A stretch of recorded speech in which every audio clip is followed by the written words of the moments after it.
Welcome to Connect, a program where we explore our connections with the community. Typically, we invite two people to discuss a specific topic that is very near to their heart and through which we understand how they are connected to our community. I'm very pleased to introduce you to Stacey Falls and Gail Jack. And we're talking housing and the relationship we have with it in our community. So, Stacey, could you start off with what brought you to Santa Cruz? What do you do here, and how did you come so involved with the housing issue? Oh yeah. Well, I moved here at the beginning of 2002. My husband and I got in a car and drove around until we found a place we liked. It was Santa Cruz. And for me, my twin sister at the time was in the Bay Area. She had just started teaching at a school in East Palo Alto. And, you know, she's my twin sister. She's like the most important person in my life. And I just really wanted to be closer to her. So that was my draw to Santa Cruz. I, shortly after moving here, enrolled in the Master's in Teaching program up at UCSC. And I've been teaching ever since. I just started my 14th year at Santa Cruz High School on Wednesday. So I love it here. My family's close by. My husband and I have built a community and built a life for ourselves here. Excellent. What about you, Gail? I moved to Santa Cruz actually right about that same time.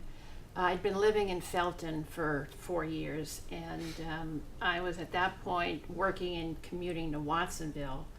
So I felt that moving to Santa Cruz would be a little easier on my commute. And I love it here as well. And I moved to be closer to my daughter and her family, who are still here, and she's teaching in the community. And I'm no longer working, but doing a lot of other things. So tell a little bit about the other things, what you're doing. Yeah, I think my first connection was with the People's Democratic Club, the PDC here in Santa Cruz County. I met some people and they invited me to a meeting, and I immediately connected with the people there. So I've been treasurer for that organization, president, and I'm currently the vice president of the PDC. And 3 years ago, about 3.5 years ago now, the PDC started an initiative which we called the Affordable Housing Now Task Force. And I continue to sit on that with that group to this day. Right. And you too have found your connection in housing. Yeah, well, when I first moved to Santa Cruz, sort of my main activism was environmental activism. We wanted to move to a place where we could get rid of our car and just be able to bike around everywhere. And so I've been an environmental activist. I teach AP Environmental Science at the high school.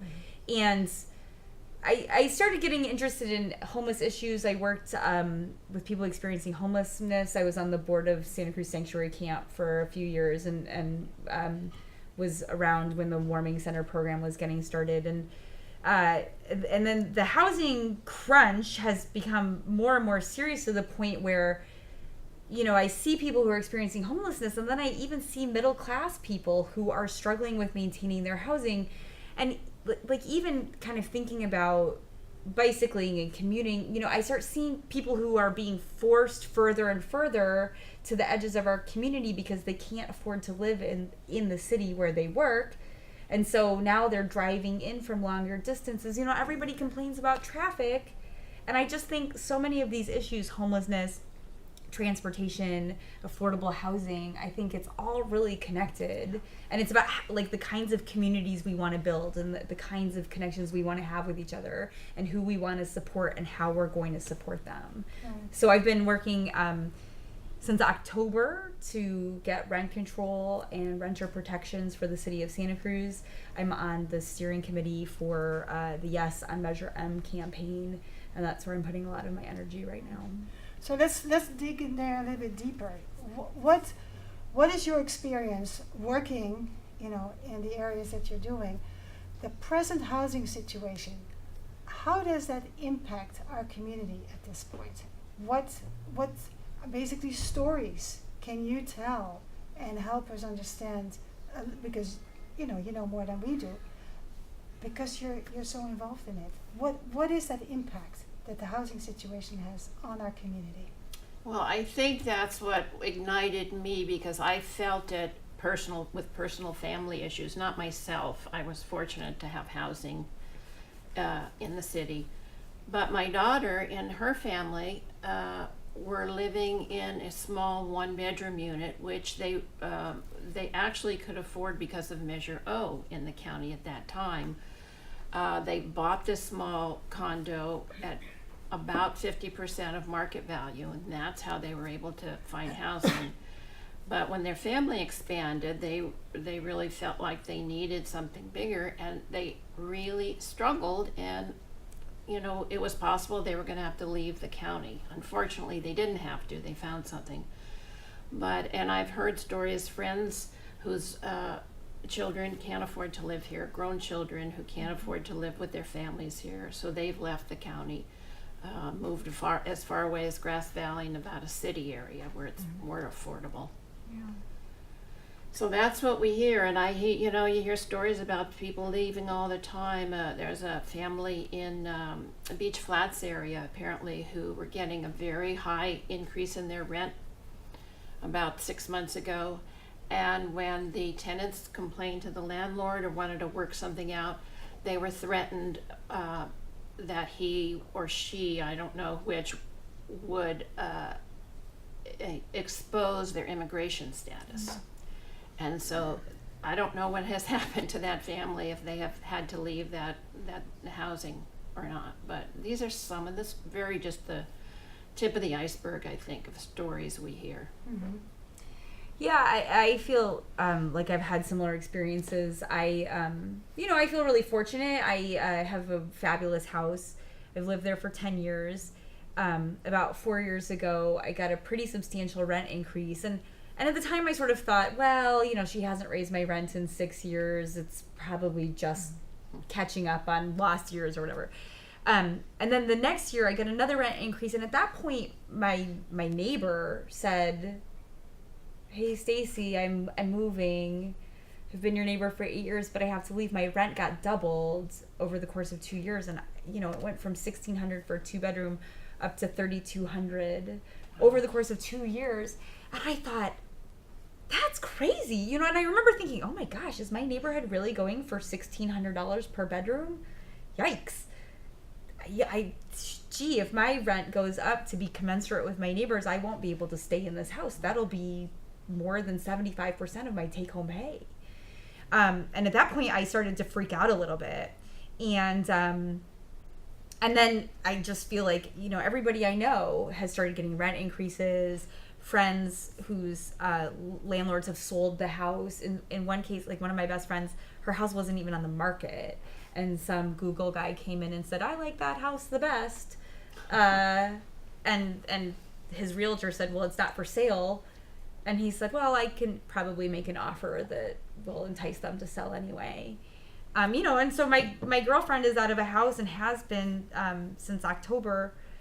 And I just, it's kind of getting to the point where it feels crazy. And I think really the thing that pushed me into working on Measure M was when Mayor Chase last fall was doing the listening tour. Right. And she invited teachers to sit in a room with her and talk about their experience with housing. Mm-hmm. And so I was in this room with all these people who are not political. They're not, they don't think of themselves as activists. They don't go to city council meetings, but they were there to talk to Mayor Chase. And one woman, she almost started crying, and she said, "I'm on month to month. I've lived in the house for decades. And at the beginning of every single month, I am in terror about going to my mailbox because I am sure that there's a letter of a high rent increase or a notice of eviction. And I don't know what I'm going to do if that happens." And she said, I'm in terror the first day of every month. And everybody else in the room, we're teachers. We're like solidly middle-class people, had that look of panic, and they all said, "Yes, this is what's happening to us." And they turned to Mayor Chase and they said, "Please do something. Isn't there something you can do?" Mm-hmm. And I thought, if teachers are struggling, what about poor and working class people? You know, like, what are they doing? They must be in even worse situations. And I know a lot of people are leaving town and moving, you know, to the edges of the county, and some people are leaving the Bay Area altogether. That's correct. Yeah. I actually, you know, I'm asking, you know, what's the influence on the community? You know, it's not my personally, I'm fine also. But what I noticed was the physical therapist I had, who was really great, said he was going to move back to Utah because they wanted to have another child and they wouldn't be able to afford living here. So I'm thinking, well, teachers, you're talking about teachers, I'm talking about physical therapists. So there must be a lot of people who, as you say, middle class, do jobs for all of us. What is that going to be for our community? Yeah. Well, and it's interesting. My housemate is a physical therapist, and he said to me the other day, he said, I'm really worried about our office because there's just two of us, and one of us is temporary, and she's leaving for Hawaii in November, and we hired somebody. I was supposed to train them today, and they never showed up because they took the job, and then they said, I'm sorry, I can't move to Santa Cruz. That housing market is too inhospitable. Mm-hmm. And you know, as a teacher, that happens all the time. Mm-hmm. We have teachers all the time. We hire somebody at the beginning of the summer, and then, you know, we're getting into August, and they call and they say, I can't find housing, and whoa, that housing market is kind of crazy. And it's making it hard for us to hire qualified people. How many teachers is Santa Cruz City Schools lacking at this point? How many substitute teachers are starting the school year? You know, I can't be sure. I know for a fact that the district refuses to even hire somebody if they have to relocate here. So that, you know, if there's no other candidates who are local, they will go for an outside hire. Mm-hmm. But the last time I was on an interviewing committee, we only interviewed one person. I mean, she turned out to be fabulous. I love her. I'm so glad we ended up with her. But it was kind of luck. We only interviewed one person. It's interesting. At one point, this is months ago, I was downtown and I noticed a, help wanted sign. And I just said, that's kind of interesting. And then I just said, I'm going to walk around downtown and just look. And you see so many hiring signs, help wanted, mm-hmm. for people who are making low wages and can't afford to work here anymore in downtown because they can't live close enough. Or if they do work here, they're on that Highway 1 going south at the end of the day in gridlock. Mm-hmm. Or live with 3 families in one house. Right. That happens too, yes. Yeah. Well, there was an article in the Good Times, I think it was just last year, about how there's a shortage of service workers because people can't afford those. How do you live in this town if you're making $10 an hour? I guess you cram everybody into one house. I mean, when I was a principal in Watsonville, we had lots of families that, they worked in the fields and they lived with several families in the same home. Yeah. Same thing. And I remember trying to have this child come to school, which, she had a hard time doing. And so I just went to her house and I basically went to pick her up. And so the house looked fantastic on the outside, but then I realized that they were living in the basement. Mm. There were 2 families living in the basement. And the girl just had this anxiety of leaving home because she never knew what was going to happen. And so we had to assure her, and then she went with me, and and then she liked school, so we got her back. But there are a lot of the impact on our community. We just, I think, scratch the surface here. And then, so my next question would be, what does it do to the economic stability in our community? And how does that influence the housing market? Are we going to be economically stable if people are leaving in jobs that we need to get done here? Right. Well, what's happened a lot that I've seen too is people having to work over the hill, or people who do work over the hill coming to buying in Santa Cruz because we're still a little bit cheaper than buying in Santa Clara or Palo Alto or Mountain View or Menlo Park. And they earn 6-figure salaries, a lot of them, and so they can afford the higher prices. And we see those big buses come in, those big scary buses that aren't marked, that are just like from another world, it seems almost. And I fear that's what's changing in our community, that we're going to have a lot of higher income people, and the people who work, who really keep our economy moving, are being priced out. And that's a significant concern. But it must also be a concern for the people who have the higher wages or salaries. They're not wages, they have salaries. Because still the infrastructure, the economic foundation needs to continue for them to live here. So I think it's a mutual benefit for all of us to think a little bit about housing and making sure that there is housing for all. Well, I mean, I do think, you know, as I've been working on Measure M, I've talked to a lot of landlords who are upset or concerned about it. And the thing that I wish I could convey to them is that this isn't about renters versus landlords. It's about building the kind of community we want. Because everybody in this town, whether you're a renter or a homeowner or a landlord, you need good nurses. You need good physical therapists. Like, nobody's going to take their garbage up to Demille Lane every single week. So we need sanitation workers. You know, we're a tourist town. We have hotels and restaurants. We need people working in those hotels and working at the boardwalk. And we really can't afford to have every single person who does those jobs commuting in from Watsonville. I mean, we just can't. Like, our streets can't handle it. People's patience with traffic can't handle it. I mean, you hear people all the time talking about how bad the traffic is, and everybody always complains about the traffic. But then, like, people will say to me all the time, if you can't afford to live here, you can move, you know. And I'm like, I work right downtown. Right now I bike to school every day. Like, you don't want all of us to be driving in from Watsonville or driving in for Boulder Creek. You just don't. So then the question is, what is affordable housing? What have you found out in the recent years that you've been working on it? What is affordable housing? Well, it's housing that's built to be affordable.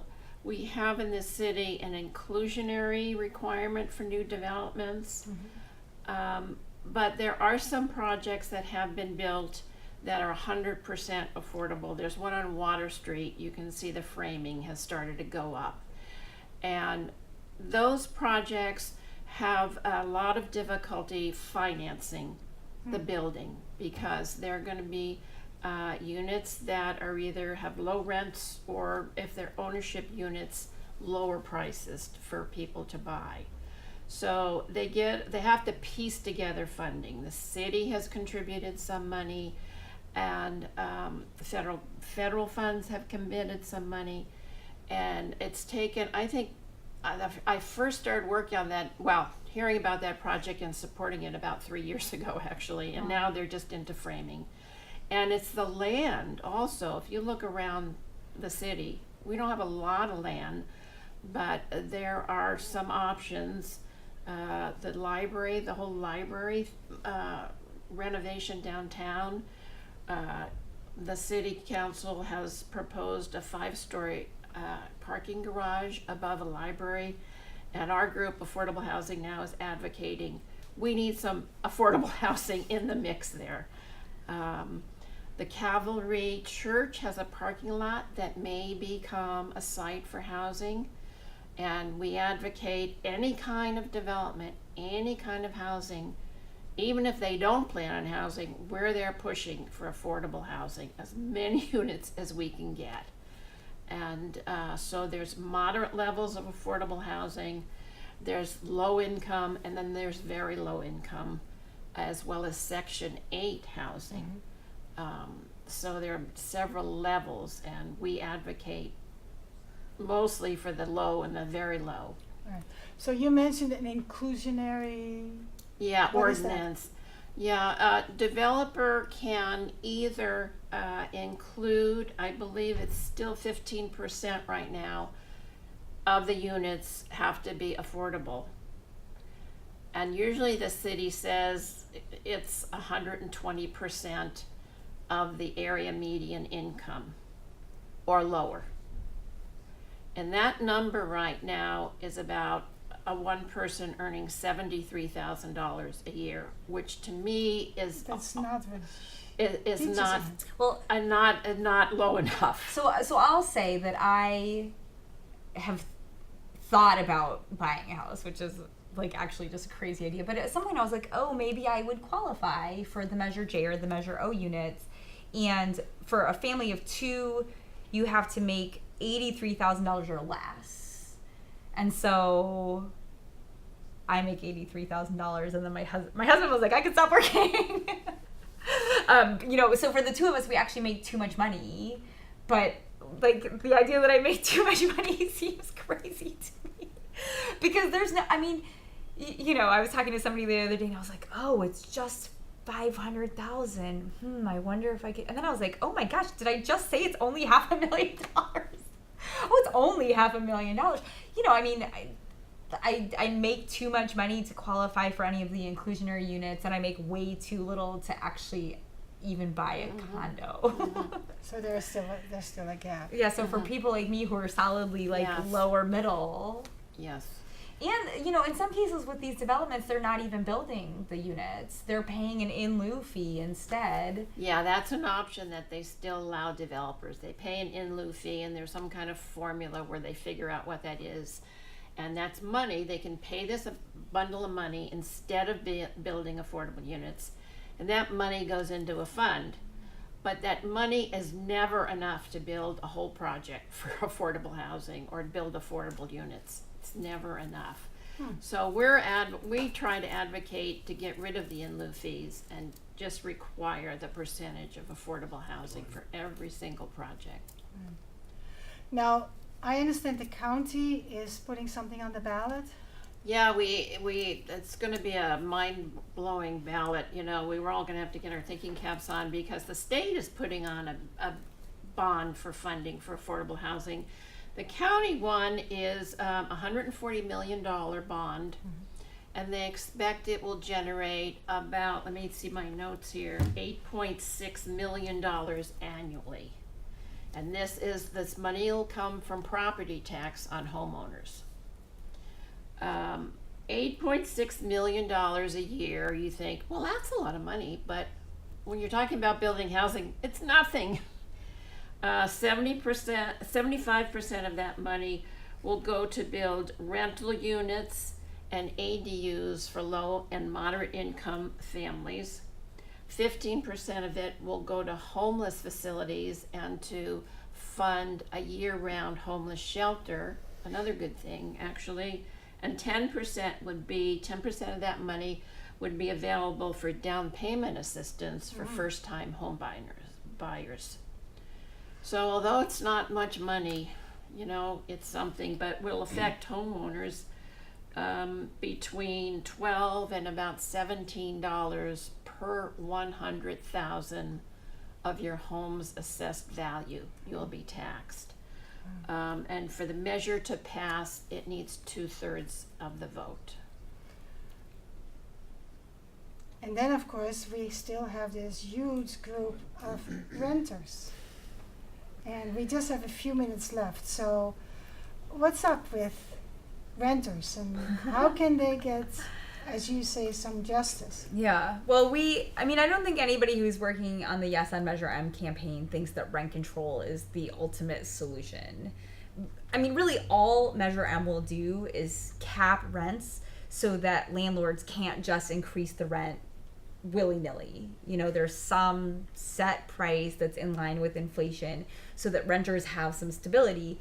It doesn't lower prices though. So people are already paying pretty high amounts, and basically all they're going to do is be locked in there. I have to say though, I think that stability is really important. Every time my rent goes up, I lose sleep about it. My husband and I start fighting about whether we're even going to stay here. It really takes an emotional toll to think like I might have to leave my twin sister and my nephew. I might have to leave my job. Like, what would I do? And when you recognize that all of the renters all around the city are facing the same issue. Even people who haven't gotten a rent increase. I know people who the rent has stayed pretty solid, but like the heirs of their landlord have said, when I inherit this place, I'm doubling your rent. I mean, we're all living in terror. So just having some stability would be really important. And then we're hoping for other things. I think most of us are supporting Measure H, which is the housing measure. I think most of us are supporting, I think it's Proposition 1, which think so, yeah. Which is a statewide measure. We think that there needs to be workforce housing and land trusts, and we'd like to see a host of things that will end up bringing prices down, but we can't have renters fleeing from the city. We just can't have that instability while we try to solve the overall long-term problem. And so that's why we're telling people that they should vote yes on Measure M and yes on Proposition 10, which is a statewide measure that will repeal a law that limits how much cities can use rent control. So rent control is really limited right now by this state law, and voting yes on Measure M and yes on Proposition 10 will make sure that all renters have some stability. And you say stability, but still pay the high prices that people pay right now, yeah. Well, I'm not sure what's going to happen, and I'm not sure when we show this, in a couple months from now, after the elections, how it will be. And maybe at some point we should sit back again and talk about housing, because we've unfortunately run out of time. You hear me? Run out of town, I say. I mean, run out of time. And any final little thing that you want to say? Well, if people are interested, there's lots of ways to get active. I know Measure M needs bodies on the ground to help, because they're way outspent by the opposition. And long term? Long term, I don't know. I don't have a crystal ball. We'll just keep working like, we do in politics. It's never a short-term fix. Never. Right. Any final long-term things? Vote yes on Measure M. Long term, honestly, I think just having some stability so that we can all sit and have the community conversation is going to be really important. And build more community. Yeah.